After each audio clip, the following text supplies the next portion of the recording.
नमस्कार दोस्तों, इसरो ने एक बार फिर से नया कीर्तिमान रच दिया है और भारत का नाम एक बार फिर से स्वर्णिम अक्षरों में दर्ज करवा दिया है। अमेरिका, रूस और चीन के बाद भारत विश्व का चौथा ऐसा देश बन गया है जिसके पास ये पावर है या टेक्नोलॉजी है कि वो अपने 2 सैटेलाइट को जो कि अंतरिक्ष में छोड़ा गया है, वो 2 सैटेलाइट AK-47 से निकलने वाली जो बंदूक होती है उसकी गति से भी 10 गुना ज्यादा रफ्तार से चल रहे हैं। लगभग 28,800 किलोमीटर प्रति घंटा की रफ्तार से 2 सैटेलाइट अंतरिक्ष में चलाए गए और उनको एक साथ जोड़ने का प्रयास किया गया और ये जो जोड़ा गया ये कामयाब रहा और इसको हमने कहा स्पेस डॉकिंग एक्सपेरिमेंट, जिसको शॉर्ट में बोला गया स्पाडेक्स।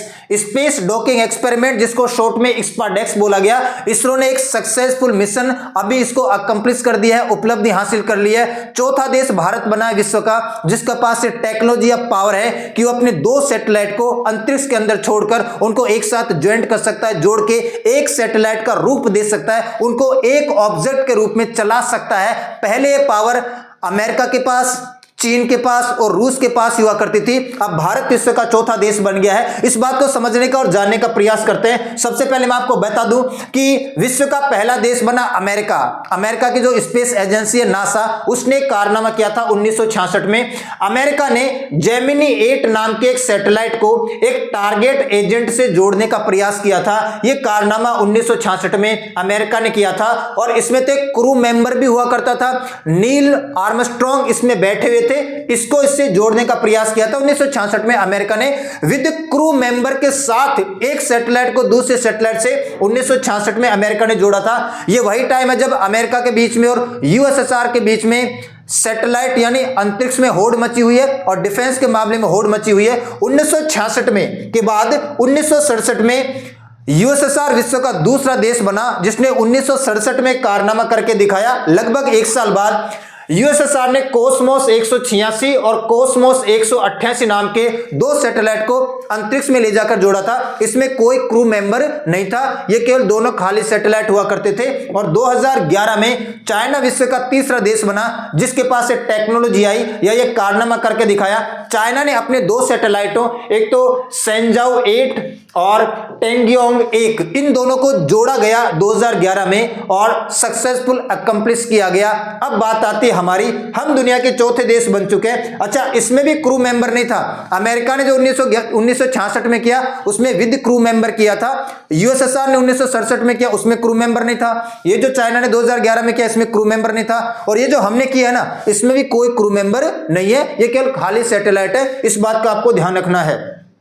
अब यहां पर सारा का सारा खेल एक लाइन का है। मैं आपको बताता हूं, आपने रिलेटिव वेलोसिटी या सापेक्षिक गति का नाम सुना होगा। जैसे मैं आपको एक थोड़ा छोटा सा एग्जांपल दे देता हूं। मान लो कि ये जो बस है ये 12 किलोमीटर प्रति घंटा की रफ्तार से चल रही है और ये वाली बस चल रही है मान लो 14 किलोमीटर प्रति घंटा की रफ्तार से। ये 12 किलोमीटर प्रति घंटा की रफ्तार से थोड़ी आगे चल रही है और ये 14 किलोमीटर प्रति घंटा की रफ्तार से इसके पीछे पीछे आ रही है। एक समय ऐसा आएगा जब ये दोनों बराबर आ जाएगी। अब आप ऐसा मान लो कि ये भी 12 किलोमीटर प्रति घंटा की रफ्तार से चल रही है और ये भी 12 किलोमीटर प्रति घंटा की रफ्तार से चल रही है। अब ये दोनों एक साथ चल रही है, पैरेलल चल रही है। दोनों की जो स्पीड है, दोनों की जो क्या कहते हैं गति है, वो इक्वल है, बराबर है। अब ये और ये चल रही है 12 किलोमीटर प्रति घंटा की रफ्तार से मूव कर रही है, लेकिन आप इसके अंदर और इसके अंदर जो यात्री बैठे हैं उनको क्या लग रहा है कि हम एक जगह रुके हुए हैं। इस बस में से इस बस में आराम से जाया जा सकता है और आया जा सकता है। इसको कहते हैं रिलेटिव वेलोसिटी को शून्य करना। ये चल रही है, दोनों की दोनों गति कर रही है एक साथ, लेकिन इनकी गति और इनकी स्पीड है बिल्कुल इक्वल है, बिल्कुल बराबर है। 1 सेकंड का भी आपको अंतर दिखाई नहीं देगा। तो इन दोनों की जो रिलेटिव वेलोसिटी है वो 0 हो जाएगी और इस बस में से कोई भी आदमी इसमें आ सकता है और इस बस में से कोई भी आदमी इसमें जा सकता है। यह आपने मैथमेटिक्स में पढ़ा होगा, बस उसी बात का खेल है। अब मैं आपको बता देता हूं कि ये जो स्पेस डॉकिंग हमने एक्सपेरिमेंट किया है इसमें क्या क्या शामिल है। आप इसको देखो ध्यान से। 2 हमने सैटेलाइट बनाए, एक को तो बोला स्पेस डॉकिंग एक्सपेरिमेंट 01, ये तो है चेजर, मतलब ये पीछा करने वाला सैटेलाइट है। ये आपको चेजर दिखाई दे रहा है जो पीछा करेगा। किसका पीछा करेगा? एक और सैटेलाइट हमने बनाया जिसका नाम है स्पेस डॉकिंग एक्सपेरिमेंट 02, ये है टारगेट। ये है टारगेट, एक टारगेट सैटेलाइट बनाया जिसको SDX 02 बोला और एक चेजर यानी पीछा करने वाला सैटेलाइट बनाना जिसको क्या बोला? SDX-01 बोला गया और 30 दिसंबर 2024 को हमने इन दोनों को एक साथ लॉन्च किया था। आपको पता होना चाहिए, जो हम अपन 1 तारीख को जो नववर्ष मना रहे थे उससे जस्ट पहले की बात है, 30 दिसंबर 2024 को PSLV C60, ये आपको जो दिखाई दे रहा है ये हमारा पावरफुल एक क्या है, सैटेलाइट है। इसको हम कहते हैं PSLV C60। इसके अंदर इन दोनों सैटेलाइट को क्या किया गया, रखा गया। इन दोनों का ही वेट लगभग प्रत्येक का 220 किलो केजी के आसपास है। 220 किलो वेट इसका है, 220 किलो वेट इसका है। और जो श्रीहरिकोटा है, सतीश धवन अंतरिक्ष केंद्र श्रीहरिकोटा से इसको छोड़ा गया और कितनी ऊंचाई पर छोड़ा गया, 475 किलोमीटर, धरती के सरफेस से 475 किलोमीटर ऊपर इनको हमने PSLV C60 नाम के पावरफुल सैटेलाइट में या स्टेशन में रख के छोड़ दिया गया। 220 केजी 220 केजी इनकी क्या है, वेट है। ये आपको इनका अंदर का पार्ट दिखाई दे रहा है, ये इनका बाहर का पार्ट दिखाई दे रहा है। 02 को हम क्या बोल रहे हैं, टारगेट बोल रहे हैं, और 01 को क्या बोल रहे हैं, चेसर बोल रहे हैं। टारगेट को चेसर पकड़ने का प्रयास करेगा। और मैं आपको ये बता दूं, इनकी जो स्पीड है अंतरिक्ष के अंदर वो है 28,800 किलोमीटर पर आवर, मतलब AK-47 नाम की जो गन होती है, बंदूक होती है, उससे जो गोली निकलती है ना, उससे भी 10 गुना ज्यादा रफ्तार है। 28,800 किलोमीटर प्रति घंटा की रफ्तार से ये दोनों सैटेलाइट, एक तो 01 है, ये तो क्या है आपको पता है, चेजर है, पीछा करने वाला है, और एक 02 है, ये क्या है, टारगेट है। इसको पकड़ने का प्रयास करना है और लगभग इस स्पीड से जा रहे हैं। अच्छा, हमने देखो, मैं आपको भी बता रहा था कि 28,800 किलोमीटर प्रति घंटा की रफ्तार से AK-47 जो राइफल होती है उससे जो वो गोली निकलती है उससे भी 10 गुना ज्यादा इनकी स्पीड है। हमने प्रयास किया 7 जनवरी और 9 जनवरी को कि भाई इनको जोड़ा जाए, डॉक किया जाए, एक साथ लाया जाए। तो हमने इसको शुरुआती दौर में जो प्रयास किया था इसको थोड़ा सा रोक दिया। किस तारीख को, 7 जनवरी को और 9 जनवरी को, क्योंकि थोड़े ज्यादा फ्लक्चुएट कर रहे थे, ड्रिफ्ट बहुत ज्यादा हो रही थी इनके अंदर, थोड़े ज्यादा डावाडूल हो रहे थे। उसके बाद 12 जनवरी की मैं आपको बात बता रहा हूं, 12 जनवरी को इसरो ने कारनामा उस टाइम पे थोड़ा बहुत किया था। 3 मीटर दूरी थी दोनों के बीच में, इतना नजदीक ले आए थे।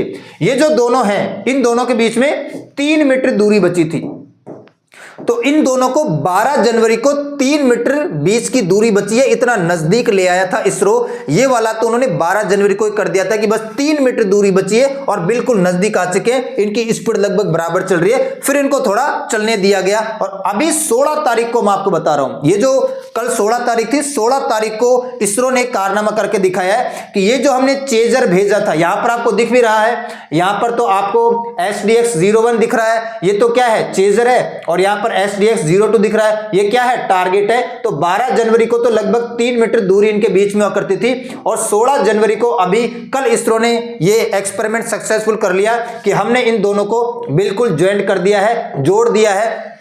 2 ऑब्जेक्ट जो कि सैटेलाइट है, एक टारगेट है, एक चेजर है, दोनों को जोड़कर एक ऑब्जेक्ट बना दिया है, एक सैटेलाइट में कन्वर्ट कर दिया है, और दोनों का कंट्रोल एक साथ इसरो के हाथ में है। और किया कैसे गया, दोनों की जो रिलेटिव स्पीड है यानी जो सापेक्षिक गति है उसको शून्य कर दिया गया। दोनों 28,800 किलोमीटर प्रति घंटा की रफ्तार से एक साथ जा रहे हैं, लेकिन एक साथ इतनी स्पीड से जा तो रहे हैं, लेकिन इनकी रिलेटिव वेलोसिटी यानी कि जो सापेक्षिक गति वो क्या है, शून्य है। मतलब ऐसा लग रहा है कि दोनों एक साथ ही एक जगह पर स्थिर दिखाई दे रहे हैं। इस वजह से दोनों फिर क्या हो गए, एक साथ क्या हो गए, मर्ज हो गए। और इस बात की जानकारी मैं आपको बता रहा हूं, हमें इसरो ने दी है। इसरो ने कहा कि भाई पहले हम इसको 3 मीटर की दूरी तक ले आए थे, 12 जनवरी की बात बता रहे हैं, और अभी इसरो ने ये जो कहा है कि भाई कांग्रेचुलेशन इंडिया, कि भाई हमने ये कारनामा अचीव कर लिया है। स्पेस डॉकिंग एक्सपेरिमेंट जिसको स्पाडेक्स हमने बोला है, ये 4th कंट्री बन गया है India. Congratulation entire India, congratulation ISRO के हमने कर दिखाया है। अभी देखो पोस्ट डॉकिंग अभी बाकी है। ये तो क्या है, डॉकिंग हुई है, दोनों को ज्वाइंट किया है, दोनों ऑब्जेक्ट जो कि सैटेलाइट है उनको एक ऑब्जेक्ट में कन्वर्ट कर लिया गया है। अभी इसको सिंगल ऑब्जेक्ट में कन्वर्ट कर लिया और दोनों का कंट्रोल एक साथ किसके पास है, इसरो के पास आ चुका है। अभी इनकी अनडॉकिंग की जाएगी, वो प्रोसेस अभी बाकी है, उसमें थोड़ा वक्त लग सकता है। अभी के ज्वाइंट करके दिखाया है पूरी दुनिया को और धीरे धीरे इनको अलग भी कर लिया जाएगा, तो फिर मजे वाली बात हो जाएगी। ये दोनों आपके सामने चेजर और टारगेट आपको दिखाई दे रहे हैं। और मैं आपको यह बता दूं, इसरो के जो पहले चेयरमैन हुआ करते थे वो के सिवान हुआ करते थे, के सिवान इनके बाद में जो बने वो आपको पता है एस सोमनाथ बने हैं, और एस सोमनाथ की भी जगह अभी आपको पता है कि लगभग 4-5 दिन पहले नए चेयरमैन बन गए हैं, वी नारायण बन चुके हैं। और आप कहोगे सर इससे होगा क्या?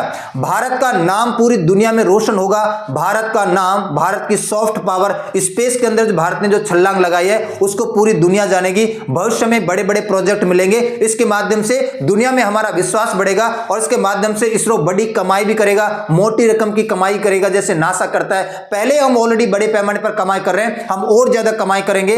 आर्थिक रूप से भारत को संपन्न बनाएगा, भारत की साख को सुधारेगा, सॉफ्ट पावर को बढ़ाएगा, भारत को उन चुनिंदा देशों की एलीट लिस्ट में शामिल करवाएगा जो स्पेस में इतना आगे हैं। भारत अभी एक विकासशील देश है, और आप इसके कारनामे देख लो, यानी इसरो के कारनामे देख लो, भारत कर क्या क्या रहा है। इसके अलावा मैं आपको एक बात और बता देता हूं, इसकी आगे हमें भविष्य में बहुत ज्यादा जरूरत पड़ेगी। जब भारत अपना खुद का अंतरिक्ष में एक सैटेलाइट स्टेशन बनाएगा, यानी अंतरिक्ष में एक स्टेशन बनाएगा खुद भारत का एक, उस टाइम पे इसकी जरूरत पड़ेगी अपने क्रू मेंबर को छोड़ के जाने में और उनको वापस लाने में। तो जब भारत भविष्य में खुद का, अभी हो नहीं पाएगा, 4-5-10 साल लग सकते हैं, खुद का जब अंतरिक्ष में एक स्टेशन बनाएगा वहां पर अपने क्रू को छोड़कर और लाने में बड़े आसानी होगी। इसके अलावा गगनयान हम छोड़ने वाले हैं, आपको पता है 3 क्रू मेंबर का एक मिशन छोड़ने वाले हैं। पहली बार किसी मानव को हम अंतरिक्ष में ले जाके और वापस लेके आएंगे, गगनयान मिशन में जरूरत पड़ेगी।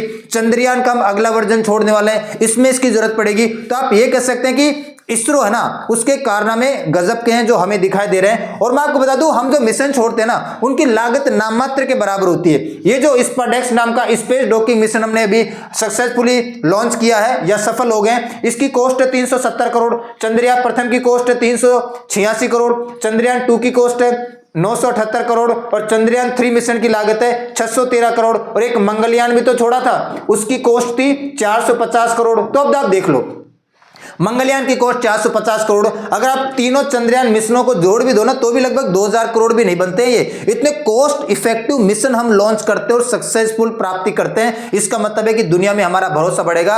और मैं तो बार बार ये कहता हूं कि इसरो, डीआरडीओ भी कम नहीं है। इसरो और डीआरडीओ हमारे 2 अनमोल रत्न है। आप इनको राम और लखन की जोड़ी मानो, कर्ण और अर्जुन की जोड़ी मानो, या आप इनको भारत देश की 2 आंखें मानो जिन्होंने भारत की बुलंदियों पर पहुंचाया है। तो आज के लिए इतना ही करते हैं। अब ये देखना होगा कि जब अनडॉकिंग होगी, इन दोनों को अलग किया जाएगा, तब वो भी सफल होना चाहिए। तो आज के लिए इतना ही करते हैं, मिलते हैं नेक्स्ट क्लास में, तब तक के लिए सभी को धन्यवाद।